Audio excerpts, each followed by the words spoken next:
Hello everybody, my name is Ernesto Cook for News 784. Got a beautiful day in St. Vincent and the Grenadines. Going to spend a short while with Ambassador Francisco Perez, who of course is Ambassador of Venezuela to St. Vincent and the Grenadines. We're going to speak about the situation currently taking place in Venezuela. At this time, let me say good morning to Ambassador. Good morning, Ernesto. That's Ernesto. correct. Thank you for coming, and I know that will be a good conversation. Yes. And I open to answer all your questions. All right, Ambassador. Currently, I know the world is involved, but it's involved because you're seeing this on the television screens daily. Mm-hmm. There is a situation in Venezuela. Some have described it as an economic situation, an economic blockade. Some have described it as a political crisis. Mm-hmm. From your standpoint as ambassador, Mm-hmm. what exactly is taking place in Venezuela at this moment? Yes, I have to say, and we agree with you and the people that say that it's a political crisis, but it's a political crisis created by external forces. You know, if a country that for many years have the pressure of imperialist forces, and they are trying to take our country they are trying to take our resources, because let's say that this is not a fight for the power of the political power. Is a crisis and a fight for the resources and the all that Venezuela represent for the South America and Central America and the Caribbean. Venezuela have since the President Chavez win the election, the first election, he was opposed to take the country to or give the country to the United States. Yeah. And they tried to do that many times, through the embassy, through different persons that went to Venezuela and talked to him. But President Chavez knew that if he did that, he will betray the people of Venezuela that vote for him. Okay. So it's not a situation created by opposition and government forces. It's created by the external forces that they want to take the control of not just the oil, our resources like oil, gold, other mineral, water, but also for example, Telesur, that have Wide reach. Yeah. a very huge follower in Latin America, and also our other industries that we have, iron, everything. Yes, go ahead. But you mentioned that the situation in Venezuela were created by external forces. Yes. Because on a daily basis, whether you read a newspaper or you watch a television, you will see an empty supermarket shelf, you see a hospital with problems in medication. That's what's being told to persons as they watch various mediums. You see people leaving Venezuela and heading outside of Venezuela. They're saying they're leaving for a better life because it's bad. You see, it's created. The external forces are the one that created this mess you're saying in Venezuela? Of course, they How create did you that. do it? Well, I want to put an example, Yes. Very short example. You are living in a house, it's your house, okay, and you have a good job, and you feed your family with the money that you earn working, no? And you have a neighbor that want to buy your house, but you don't like to buy to sell your house. So he put a barrel in front of your house, so you can't go out to work in your job, no? And you start, after a few weeks, you start realizing that you can't buy anything, and your family start getting hungry because they need food, and some of them go out the house for the window, and the other for the back door, and your neighbor that want to buy your house say, you see, to other neighbor, this man is very bad. This man is very bad because they don't like to buy food and feed the family, and put together with your other neighbor, talking bad about you to other neighbor, to justify that somebody have to do something. So all the other neighbor put together, agree that this person have to leave the house. So they try to get you out from the house, all right, with different way and forces, and finally with the force. And of course, who create that? And they take control of your house, of course, at the end. Yes. Who create that? You create that because you are a bad father? No. The neighbor that want to buy the house. Who is the neighbor that want to buy the house? And the house is Venezuela. The neighbor that want to buy the house is United States. And the other neighbor are Colombia and Brazil. So they blockade us, so we cannot buy medicine or food.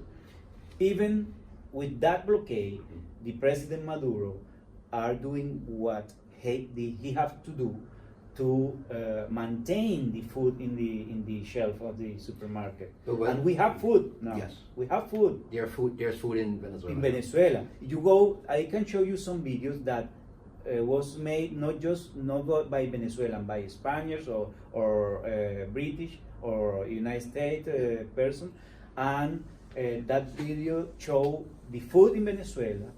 The video show the support that the people of Venezuela gave to Nicolas Maduro, and the problem with that is that the food are very expensive now.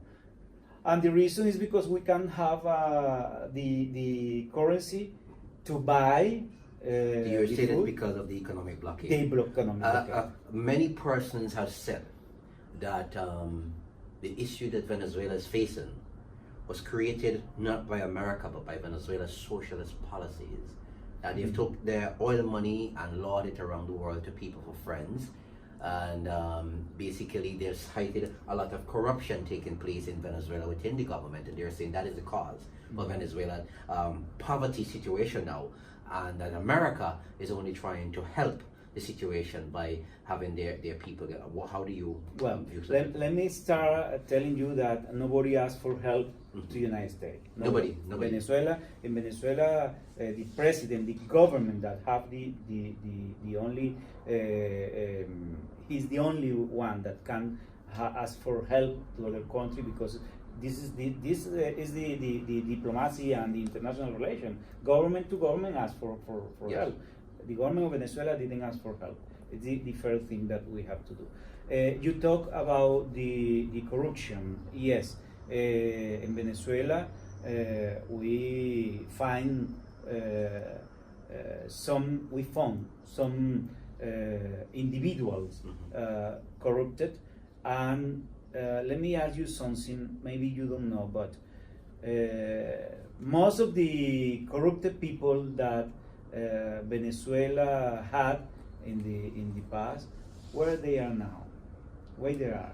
Do you know where? In United States, in Spain, and other countries that support the corruption. And it's very strange for me. It's very strange that people that are corrupted or stole money from the government, from the people of Venezuela, from the state of Venezuela, go and run to United States to hide the money, or go to Spain or Andorra. What that can mean for you? Do you think that is normal if somebody stole something, they go and run to hide himself from the jail, no? But they know they going and go do a very pleasure life in those countries, because those countries support that, and also because maybe, I'm not sure, it's my opinion, I have no proof of that, but the United States, through the intelligence agency, can produce the corruption too, because we know through the WikiLeaks paper, the WikiLeaks research, or the WikiLeaks, the Panama paper and everything, that some of the people that belong to this class, the corrupt class, are in the staff of the intelligence agency of the United States. But how do you feel about, because if these are the images that are shown on television every day, people starving, people need this, people need money, people, if that is the situation, and I don't know, maybe you can speak to it as well, you're saying that America is the one that created the issue, and the people there, so those starving people you're seeing, the reason for that is because America created an economic blockade and you can't get your money out. But seeing that the situation do exist now, do you think that the government of Venezuela should at least allow the aid in, since the people are in need of it? But you are starting from a point of view that is not true. That from a point of view that's not true. Yeah, go ahead. Your point of view is what you watch on TV, that in Venezuela is starving the people, and this is not true. It's not true. It's not true. You can go to Venezuela and you can go to the supermarket or popular market, and you can find many food there. So you're saying if your starting point of view is not true. But so you're saying if I leave here now and go to Venezuela today, yes, I can find supermarkets in Caracas, yes, loaded shelves, their food stuff there, and I can buy for myself. Yeah. So where are we getting these images from? From the media, the international media that are in relation with the government of the United States, and didn't they don't want a socialist country in the region. Yeah. So they are against this socialist ideology, because you asked your question before.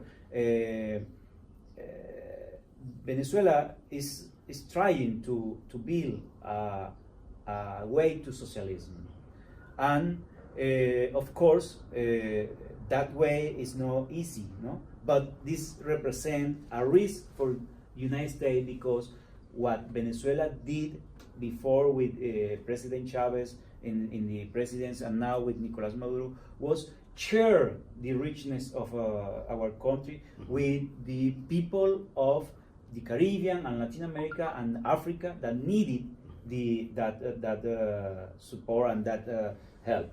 So, and that resources. What does mean CELAC for the region? What does mean Petrocaribe and UNASUR and ALBA?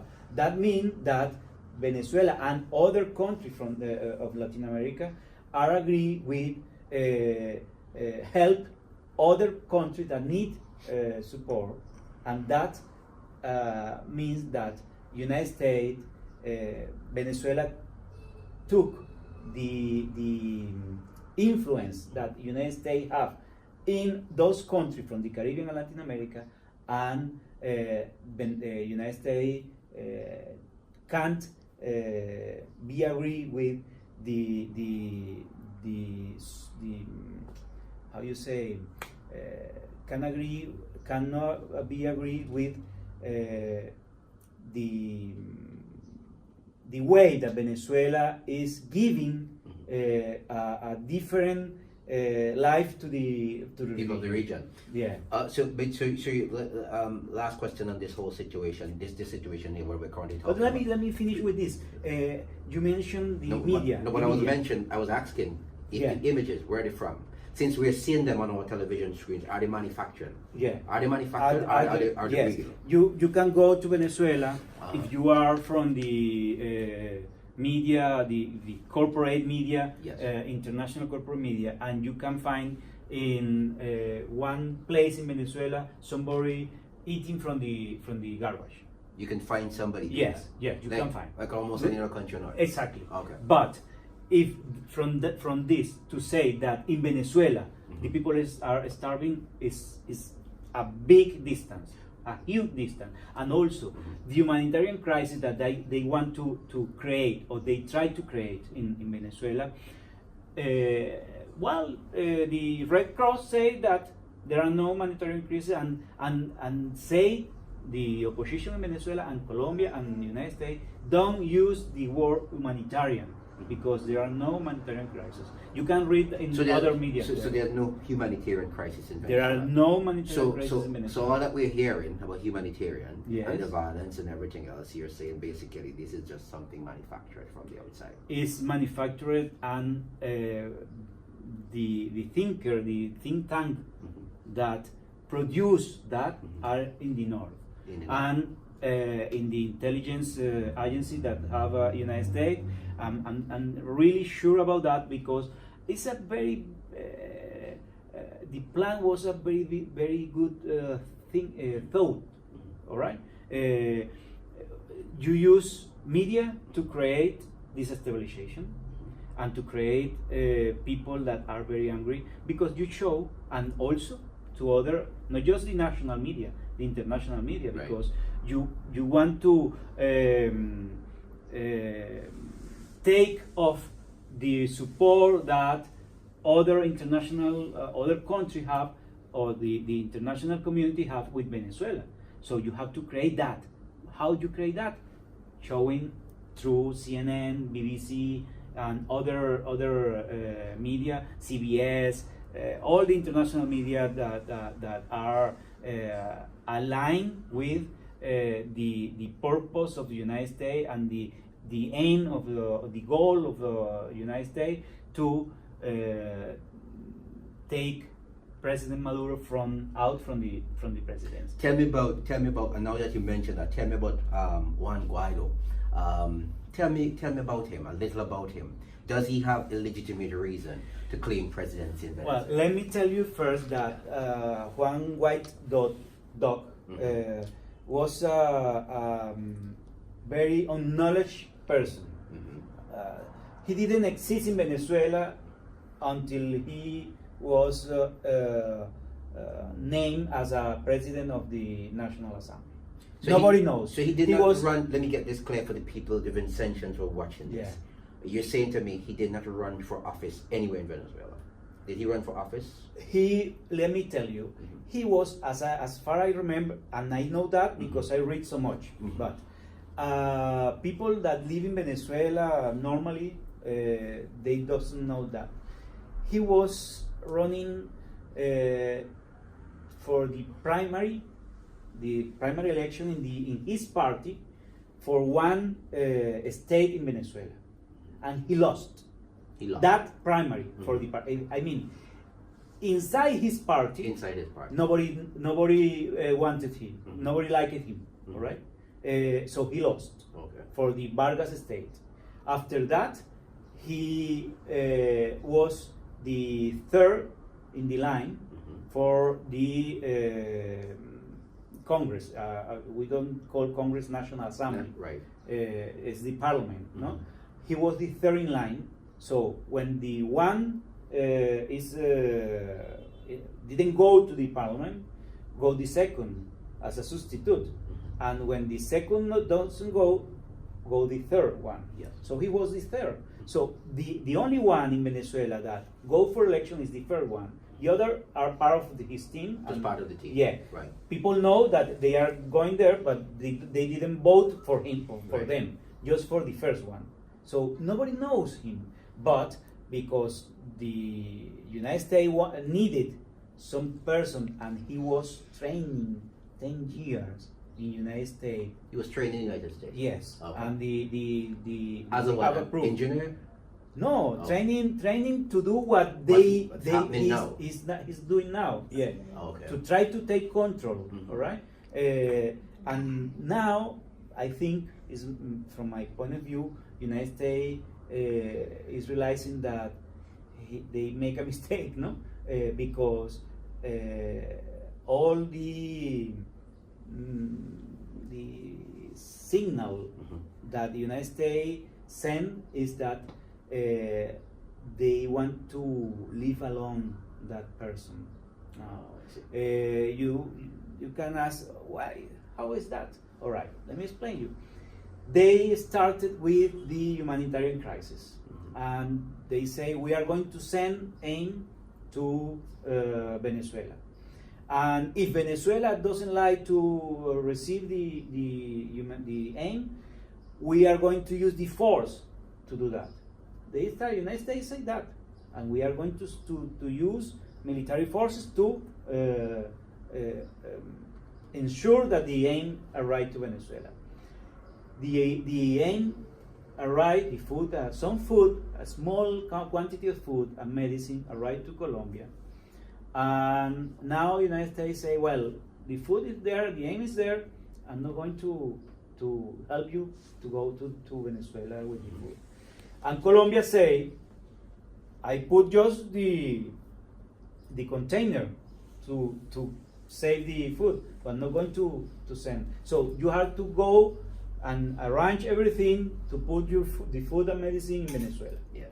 And they trying to do that. So the signal that I saw there was that they are leaving alone this person because they realize that this person is nothing. It's nothing. But you mentioned that He has no power. You mentioned he was trained in the United States to do what he's doing now. Yes. That is a documented fact. Is that a documented fact that could be proven by the government of Venezuela? There are many proof Yes. that we have, and you can read. Uh-huh. I can send you some research Yeah. that was did by news media, and that show that he, through his travel, his trip to United States, his meeting Yes. with the people of United States, so many times in United States, they was training there. Quickly, let's go to the situation with the CARICOM members. They've supported Venezuela, non-interference policy in Venezuela. They Still prefer position. dialogue. How do you feel about that situation? Well, CARICOM did what sovereign region have to do. Yes. We have a constitution, we have rules, we have law, and all of this, and we have institutions in Venezuela. We have institutions in Venezuela that are working. We have 5 power in Venezuela: executive, that is the government, the judicial, electoral, moral, and legislative. 5 power. All of them are working. One of them, the legislative, is in off of the law now, off of the law, because this is the National Assembly. So the people of Venezuela decide to elect a constitutional National Assembly that are reforming and improving our constitution and taking some decision about the law. So some laws. So these 5 power are working. We have a country that have one leader, that is Nicolás Maduro, the President Nicolás Maduro, and everything in Venezuela now. I can show you. It's very sad that we can, but I can send to you that does videos, and you can add in your. Are you hopeful that CARICOM's intervention would be good for Venezuela? Are you hopeful for that? I am. We are very grateful. Yes. Grateful with CARICOM countries, because they show once again that the region is not a back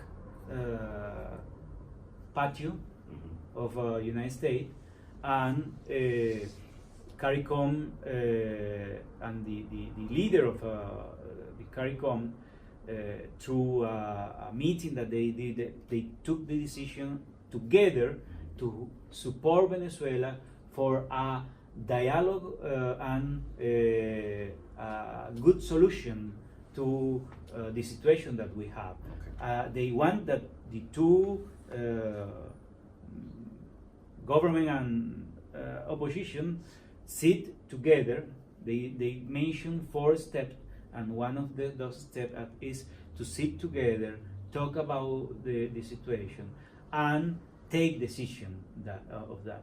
The Montevideo agreement and proposal is and the President Maduro say I am agree with that. Yeah. I want to put this in place and of course we are agree with the CARICOM decision. Well, quickly before we end this short interview, Prime Minister Gonzalez has always been adamant that Venezuela is a sovereign nation, and that they should be allowed to make their own decisions, whether internally or with the help of other people.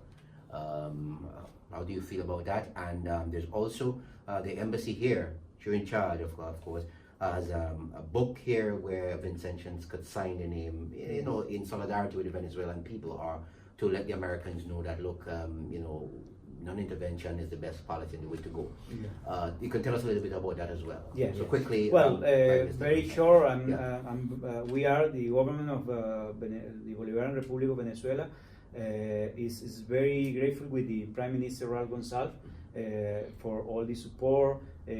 People of Venezuela and people of San Vincent have a huge history of friendship. So the President Maduro and the President Chavez are friends of the people of San Vincent, and of course Prime Minister Raul Gonzalez is friend of the people of Venezuela.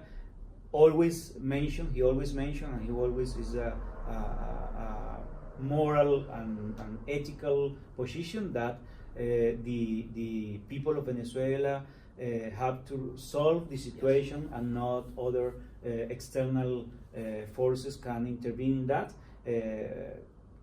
He support that each country is sovereign to take decision, and the people of that country have to decide and solve any problem and any situation or any crisis that they have, no, without any other intervention.